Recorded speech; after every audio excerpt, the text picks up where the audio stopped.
Hi guys, Jeff here from TAT. Just want to quickly show you an example of where the TAT website and the membership can pay off big dividends every day of the week.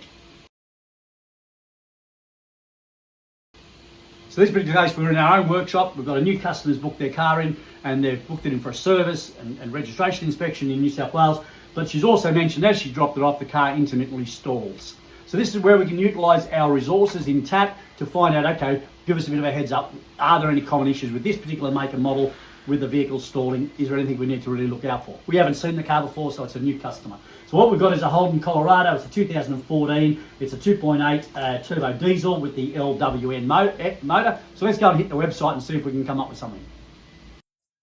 Okay, so we've logged into the website. We've logged in. We've gone to Tech-Tina. So Tech-Tina is our AI technician, heavily profiled, and we've asked her a pretty typical question here. So again, look, with any of these sort of search mechanisms, etc., you must give as much detailed information as possible. So she's got a really good chance of coming back with some good information. So I've asked Tina, we have a Holden Colorado 2014 with the LWN turbo diesel engine with a customer complaint that the engine occasionally stalls. Are there any common issues with this model? And all we do is we then send that off and she'll now process that request, and she goes through a whole series of different things now to come back with an answer. We're finding that most of the answers she's come back with are very, very in-depth and detailed, but she also has the complete database. So she's searching through the entire TAT database now, which is continually growing, and then checking it over with repair solutions, technical videos, anything that's in the site that will be able to help us out. And she comes back with a reply. So what she's come back here is yes,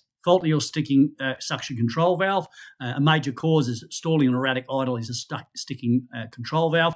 And she's written it all down there, but she's also linked that to a repair solution. So view repair solution 2354. And again, we can just hit that button as well. That will then open that particular fault code, and it's telling us the make and model, what the solutions are, etc. And it's saying here that it is a sticking suction control valve, but it's also mentioning that there are some common issues with people when they replace the fuel filters, that they're not lubricating the shafts, etc., when they put it together, to making sure that we don't clip the seal on the way in. So again, in this particular case, there was an issue with that seal.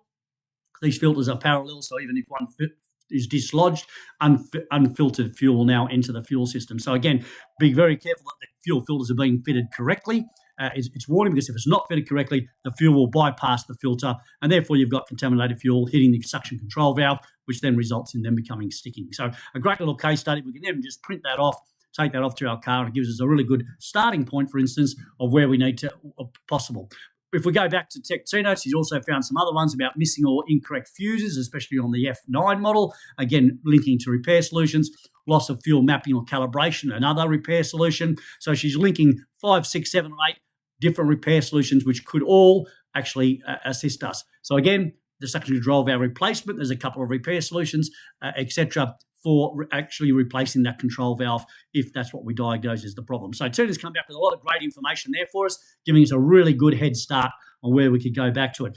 So I hope that highlighted the power of Tech-Tina and what she could deliver for you in your workshop for any of those problematic or problem cars that you're just looking for a bit of information on. So a couple of things: use her as your first line of diagnostics. She's your initial evaluation of a problem. Hit her up and get that information.